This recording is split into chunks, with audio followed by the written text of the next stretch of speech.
to educate and bring our products to the end customers for just better results. And most people are very much underestimating the effects of dirty water.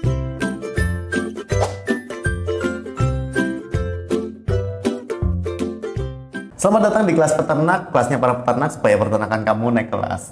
Kalau biasanya kita kelas ternak di kandang langsung untuk melihat bagaimana sih ilmu-ilmu yang digunakan di peternakan. Nah, kelas ternak hari ini kita langsung di studio Unigro nih, karena di kelas ternak kali ini kita kedatangan tamu yang jauh banget datang dari Amerika Serikat. Kita kedatangan Chenwei dari Ziggity System Inc.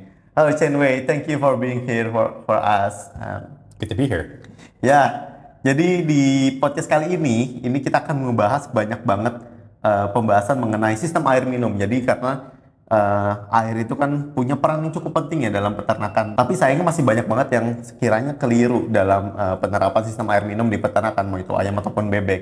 Dan kali ini kita akan diskusi langsung dengan Chenwei dari Ziggity yang sudah banyak meriset mengenai sistem air minum, terutama untuk di peternakan unggas. Dan kita bakal tahu kira-kira apa yang sebelumnya keliru dan bagaimana sih seharusnya yang sebenarnya dilakukan di peternakan unggas, baik itu ayam maupun bebek.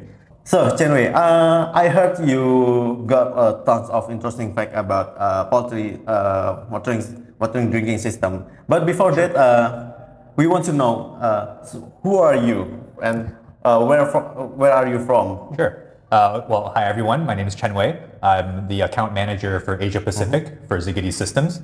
So we are a specialized poultry watering manufacturer. So we only make poultry watering systems. And we work through distributors like you guys to educate and bring our products to the end customers for just better results. And most people are very much underestimating the effects of dirty water and mismanagement of the watering system can have on their production. So that's what I hope to talk about today. Oh, wow. So you and Ziggity focus on drinking system, right? Only drinking systems, yeah. We don't make a controller, we don't make a fan, so we're a very specialized company. 100% of our R&D goes into designing systems to have birds maximize how much water they're drinking, but minimize how much water they're spilling. Okay. So that's why which is exactly we got you here today. I guess so, yeah. Okay, Chenwei, as you know, in poultry farming, whether it's chicken or ducks, drinking water play a huge role, you know. In fact, I read a study that said around 60% of chicken body weight of is water, you know. But unfortunately, here in Indonesia, clean drinking water is still a pretty big issue, and a lot of farmers still don't really understand what a proper water system for poultry should look like, you know. So maybe I'll start this podcast with a question: which one matters more, the quality or quantity of drinking water, and why? Well, I would say both are pretty important, but if I had to choose, I mean, the quality is something you really want to look out for. You know, the reason why farmers switched away from trough drinking systems is because it's wet. The birds, as they drink from it, they spill water everywhere. They get the litter wet. They share diseases. So if one is sick, it's a shared water source.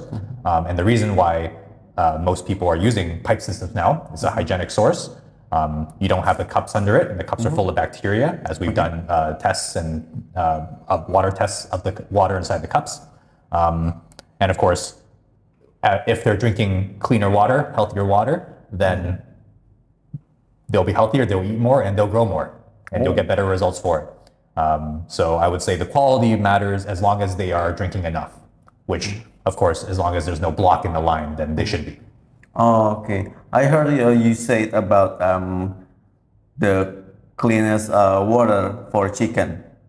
So, what's causing the poor drinking water quality for the chicken? Is it from the source of water, or the drinker equipment, or maybe even the chicken owns habits? I'll start from the water source. Now, it's important that a grower has a good filtration system for their farm. Not only do you need to filter out any sort of dust or debris or dirt inside the water, but it also affects your system. It could clog the drinkers, it can get lodged in the drinker and cause a leak in your barn. So I would say at least a two-step filtration system is very important for your system. Okay. But after that, I would say the two most important management principles are the height of your line and the pressure within the line. So the height determines how the bird is positioned under the drinker and is able to activate the drinker and get the water to flow into their mouth and then without spilling it. If the line is too low, then if they're hitting it like this, that's how they're getting spills. If they hit it like this, the water's not going into the mouth, it's going right on the floor. And then the other factor to think about is the pressure in the line. So every time they hit it, the pressure in the line is what determines how much water comes out of the drinker at a time. So if your pressure is too high, then you will see as the birds are drinking it, you can see them just spilling everywhere. They're shaking their head because their mouth is full of water. It gets in their nostrils. So again, we design our systems to work at low pressure, and without the cup, it's the only way that a bird can actually get under the cup, under the drinker, and drink with no spills. So those are the things we think about. I see. But in Indonesia, maybe almost the chicken farmers using cups for avoid the water spill. So what about that? Well, one thing that they'll say is that the cups, they see the cups are full of water, and they think that, well, the water's in there because it's catching the spill that would go on the floor. But actually remember that if the height is too low, and the birds are triggering it from the side, it's not going to flow in their beak. It's going to flow right into the cup. So the cup actually causes more spillage than it prevents. The only reason there's water in the cup is because the line is too low. Because if you have a cup, there's no way to get in the proper position. So I would say, the only way to get it without spill is to get rid of the cup. Is to have the line probably height a little bit, just to make sure it's the proper height for the age of the bird, and tune the pressure lower so that it's not spilling water everywhere every time they hit the drinker. And remember, our systems are designed to work at a lower pressure without spills. Okay, wow, that's interesting fact about drip cups actually. It's also important to note that even with a drip cup under your line, your floors can still get wet. Really? So it's not about the drip cup. Yeah, most houses you go into are wet with the drip cup. So really it's about proper management. And if you're managing the line properly, then you don't need a cup at all because the drinker's not spilling. So far we apply the wrong way to solve the wet leaders in Indonesia. Well, everywhere around the world is doing it, not just Indonesia. Really? Yeah, that's why we're trying to make more of an educational push to show people it can be done differently and it can be done better. Okay.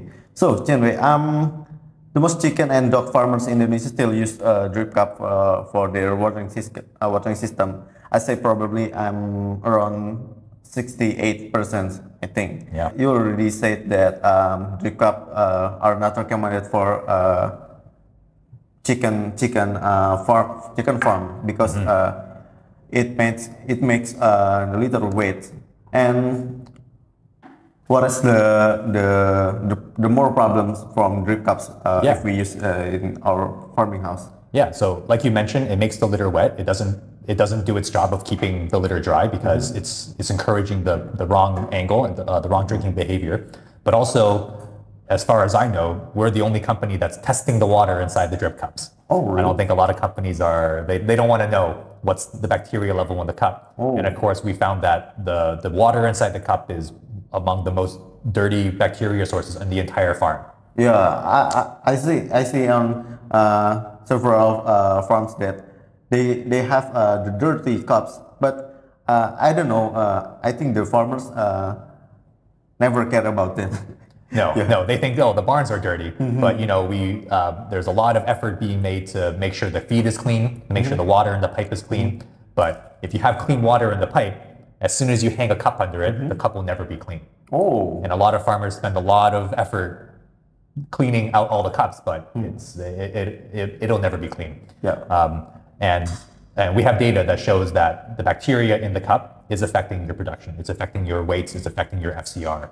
And a lot of that can be solved by getting rid of the cup, for sure.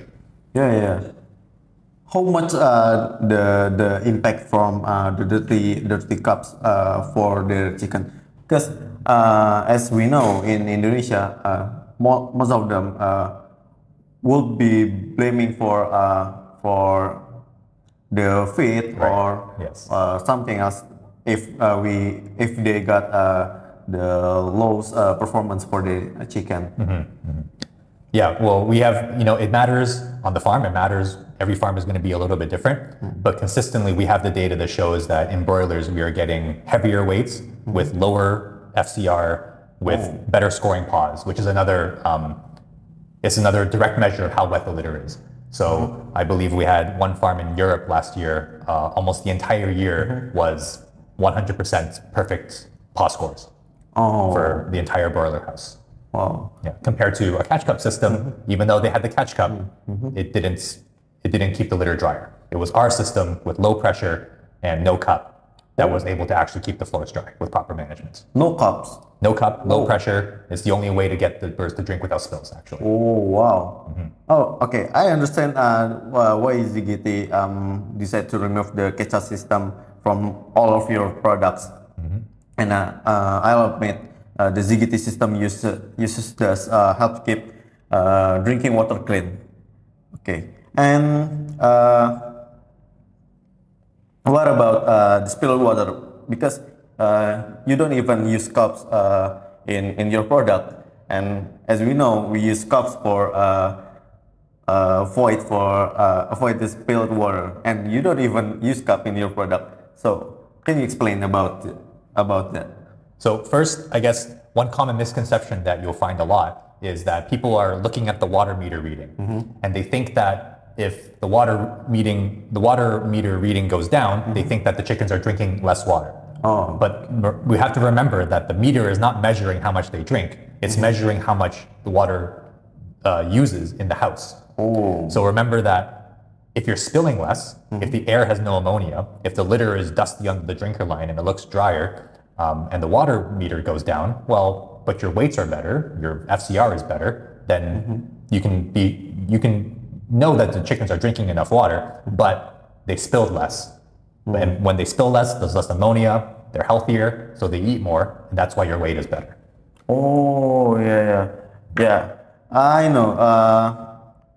Most of them in Indonesia, they counting the water usage, not including the spilled water in Indonesia. But today I know we do a wrong counting about the water usage from this.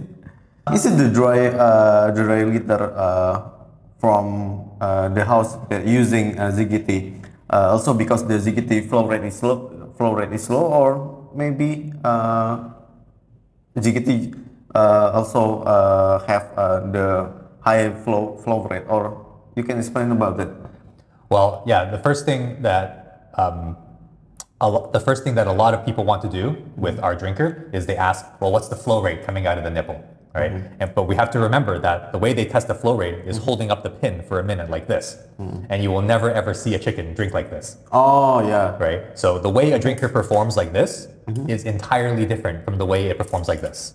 Oh, yeah. So although a lot of auditors may come to the farm and they look at the drinking line and they test it like this and they say, oh, the flow rate's too low. Well, we have to have a long conversation with them about our concepts, how they're different, how our design is different, and that yes, we may be low like this, but we're high in the way a bird actually drinks. Our drinkers are designed to have a high flow rate dynamically versus what we call statically. So we separate the concept of static flow and dynamic flow. And we say, birds don't drink out of this flow rate. They drink like this. And this is much harder to measure. So again, we get the results, we get the weights, and all the data that you can share with your clients is with this low flow nipple type drinker. Yeah, because in Indonesia, maybe sometimes I heard they say it about the flow rate, and I think This is the thing that we should be clear in here. And so, does the low flow rate cause chicken not get enough drinking water? Because a lot of farmers in Indonesia tend to increase the flow rate when their chicken seems dehydrated. So, well, the most of the time, if the chicken is thirsty, then he would just take more drinks out of the drinker. Of course, there are times when you can see they're panting, they're breathing heavily, their wings are out, and they might be a little dehydrated. But really, what matters is the amount of water that comes out of the drinker every time they hit it. And that is determined by the design of the drinker and the pressure within the pipe. Other design drinkers, the cheaper ones or the more lower quality drinkers, the nipple type drinkers, in order for them to release any water at all, you have to turn the pressure up. Oh yeah. But when you turn the pressure up, they're not drinking more, they're just spilling more. It's like us. If we're thirsty and we have a choice between a high pressure fountain and a low pressure fountain, as long as it's enough water, we're going to drink the same amount, no matter how thirsty we are. But with the higher pressure fountain, we're just going to spill. It's a lot more water wasted. That's the problem. So I would say, Ziggity will never publish flow rate data about our products. We will not recommend different flow rates models of drinkers, and we don't recommend that our growers evaluate drinkers and choose which system to install based on the flow rate, because the flow rate it's misleading. It's what humans test, but it's not what the chickens drink from. Oh yeah, got it. Okay. So we have been using a bunch of theories that actually are wrong, and today we know the right way about the drinking system, I think. And now I'm really curious about Ziggity's product.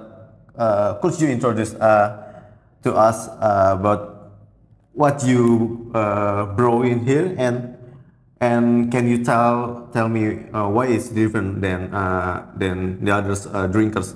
Sure. Yeah. So like I said, we only have one type of product. We only make nipple type drinkers for poultry. So because of that, we have a different model for every type of poultry. So here I have basically our 2 pipe samples. These are we use 1-inch PVC pipe and round support pipe. We found that the round support pipe is much stronger, it's heavier, and it doesn't twist like an aluminum rail, which means your drinkers will not be off-center, which more prevents leaks. So we have our what we call twin lock drinker for broilers and smaller birds, and we have the much bigger, what we call Big Z saddle for much larger birds. And we have tools that, just click in for install and uninstall. It's very simple. Very simple. Separate saddle, and it just pulls out like that.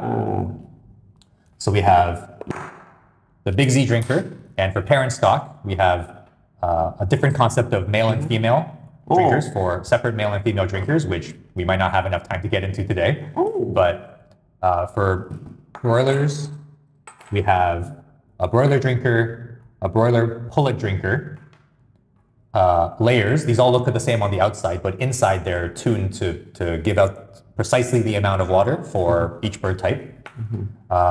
We also have J-lock or single lock nipples that we call active drinker, active model. So these will fit into a lot of other brands of drinkers saddles, so you can switch to our technology. Of course, a broiler drinker, and of course, tools for all of these drinkers.